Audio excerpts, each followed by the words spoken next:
दैनिक ऐक्य medico social. लेखन आणि अभिवाचन डॉक्टर जगदीश हिरेमठ.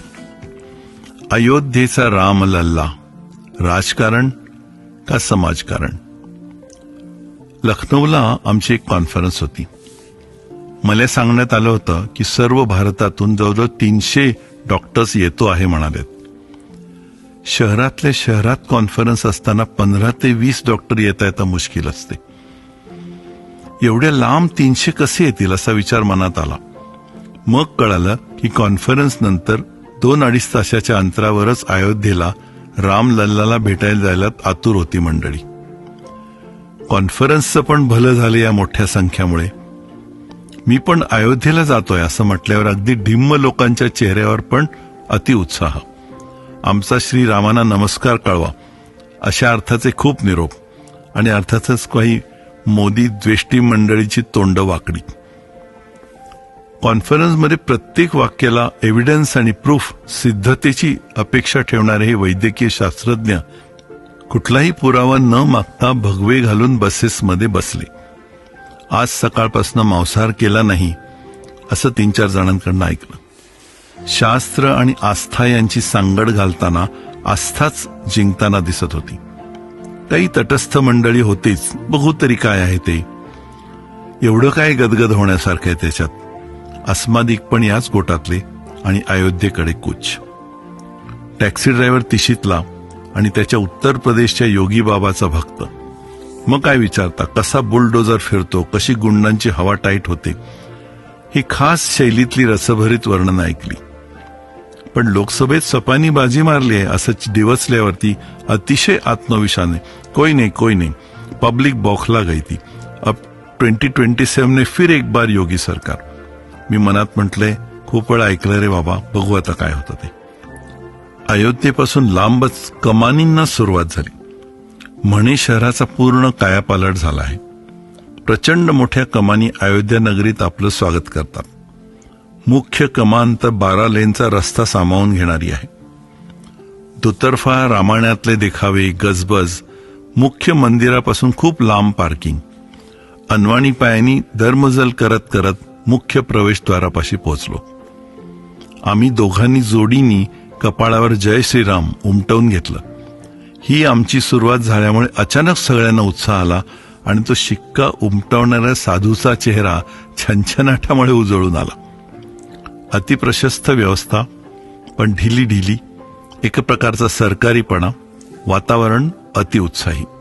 कोणीही जय श्रीराम हाळी द्यावी आणि शेकडो लोक त्याला साथ देणार. महिलांची संख्या जवळजवळ सारखीच. प्रचंड रांगातून जाताना बरोबर टनाटन उड्या मारणारी वानरं. श्रीरामाच्या मंदिरामध्ये या दैवी भक्तांना कोण आडखाटी करणार. व्हीलचेअर, वृद्ध आणि VIP यांची रांग एकच, त्यात नॉर्मल रांगेपेक्षा जास्त गर्दी. व्हीलचेअर्स एकदम उच्च दर्जाच्या, चक्क टायर असलेल्या, आवाज न करणाऱ्या. सर्व भारतीय मंदिराप्रमाणेच इथेही देवदर्शन सोपं नाही. या दिव्यातून गेल्यानंतरच दर्शन होणार आणि मगच त्याचं महत्व पटणार. आपली शारीरिक तंदुरुस्ती चांगली असतानाच या वास्तूंचा आनंद घेणं अपेक्षित आहे. या लांब अंतरावरून चालताना इतिहासाची उजळणी झाली. 1528ला बाबरी मस्जिद बांधली गेली. रामजन्म इसवीसनापूर्वी कितीचा होता काय माहीत. कित्येक शतकं हा धार्मिक, राजकीय आणि कायदेशीर लढा चालू राहिला. 1992 साली बाबरी ढाचा पाडला गेला. पुन्हा एक कायदेशीर लढा आणि शेवटी 2019ला सुप्रीम कोर्टाने निर्णय दिला. प्रचंड मंदिराचं बांधकाम 2019ला सुरू झालं. 2020ला भूमिपूजन आणि 2024च्या लोकसभेच्या निवडणुकीपूर्वी त्याचं उद्घाटन. आस्था, राजकारण आणि संस्कृतीचा एक अभूतपूर्व लढा होता. काय साधलं राजकारणी लोकांनी, तर अयोध्येमध्येच पराभव आणि देशामध्ये 63 जागांमध्ये घट होती. त्यात सर्वात जबर पराभव तर उत्तर प्रदेशातच. याबद्दल निराशा, राग, अचंबा आणि खरं तर जनमानसाच्या कौलाबद्दल थोडं कौतुक सुद्धा अशा विचारात असतानाच 100 वेळा फोटोत बघितलेले ते भव्य मंदिर दिसलं. त्या पायऱ्या समोर आल्या आणि श्रीरामाचा जल्लोष ऐकताच याची देही याची डोळा हा क्षण जवळ आला. घाई गर्दी नव्हती. लालबागच्या राजासारखी मुंडी आपटून पुढे ढकलणं नव्हतं. तुम्हाला तुमचं डोळे भरून दर्शन मिळेल एवढा वेळ होता. मूर्ती समोर आल्यावर बाकी सगळं विसरायलाच झालं. टीव्हीवर दिसतं तेवढं स्पष्ट क्लोजअप तर दिसलं नाही, पण त्यामागच्या आस्थेनी अंगात मुंग्या मुंग्या आल्या. बिचारं बाळ कित्येक शतकं तंबूत राहिलेलं. करोडो पिचलेल्या मनांना या प्रतिष्ठापनेनी उभारी आलेली असणार. सर्व श्रद्धास्थानांमध्ये मला भावणारी कृती म्हणजे ज्या समर्पण भावनेने लोक डोळे मिटतात, आपलं सर्वस्व अर्पण करतात. आपल्याला मागणारी, अपेक्षा ठेवणारी मंडळी असतातच, पण या रामलल्ला समोर येणारे सर्व भाऊक खूप प्रेमाने डोळे भरून पाहत होते. त्यात एका दैदिप्यमान लहान बाळाचं कौतुक जास्त होतं. न्याय मिळाल्याचं समाधान ओसंडून वाहत होतं. मग हळूहळू वास्तूच्या भव्यतेकडे आणि दिव्यतेकडे लक्ष द्यावं लागलं. अतिशय विचारपूर्वक, काटेकोरपणे आणि कल्पकतेने साकारलेले हे खांब, भिंती आणि छत पाहत बसावं इतकं सुंदर. त्या कारागिरांचं, त्यांच्यावर देखरेख ठेवणाऱ्यांचं आणि ही कलाकृती प्रत्यक्षात साकारणाऱ्यांचं कौतुक करावं तेवढं थोडंच. भारताच्या इतिहासामध्ये एका मोठ्या लढ्यानंतर उभे राहिलेले शिल्प सुवर्णाक्षरात लिहिलं जाईल.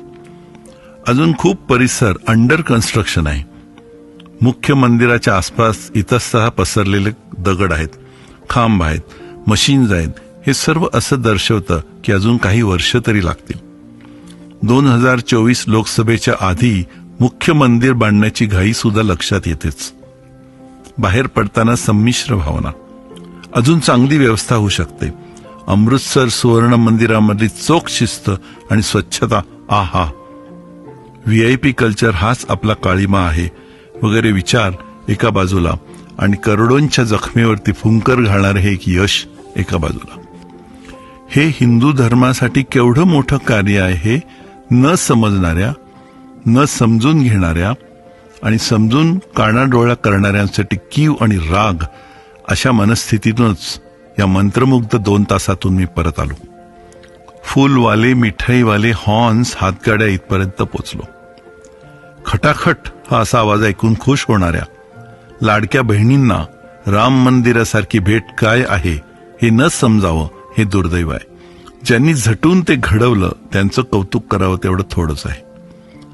अयोध्या शहराबद्दल टॅक्सी ड्रायव्हर अशी माहिती देत होता की जी पूर्वी कधीच ऐकलेली नाही. प्रचंड मोठी वीणा असलेला लता मंगेशकर चौक.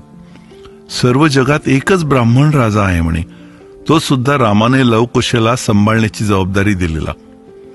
हा ब्राह्मण राजाचा राजवाडा आणि हे राजे अजूनही तिथे कार्यरत आहेत. रामायणानंतरच्या म्हणजे उत्तर रामायणातल्या कित्येक गोष्टी अशा रंगवून सांगितल्या गेल्या की जसे डोळ्यासमोर ते घडत होतं.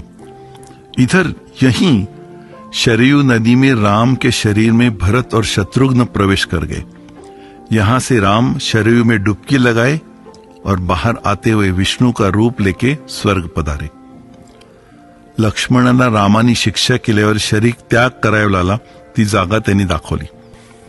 कसे पांडव सुद्धा जवळपास वावरले होते. त्यांच्या आख्यायिका सुरस होत्याच, पण त्या सांगणाऱ्या एका अयोध्या निवासी डॉक्टरचा भाव वाखाणण्यासारखा होता. हे सर्व झाले आणि असंच झालं याबद्दल त्या भोळ्या भक्तास तिळमात्र शंका नव्हती. जगभरातली भव्य चर्चेस बघून मी स्तंभित झालेलो आहे. ताश्कंदमध्ये ओरिजिनल कुराणची प्रत बघून मी थिजून गेलेलो आहे. तशाच पठडीतली आधुनिक भारताची ही मानवजातीला देण आहे. करोडो मनांवर हजारो वर्ष कब्जा करणाऱ्या या वास्तू आणि कलाकृती काय ऊर्जा बाळगत असतील. रामलल्लावर असलेल्या करोडोंची आस्था राजकारणाच्या पेटीत बंद करण्याची भूल सुज्ञांनी तरी करू नये.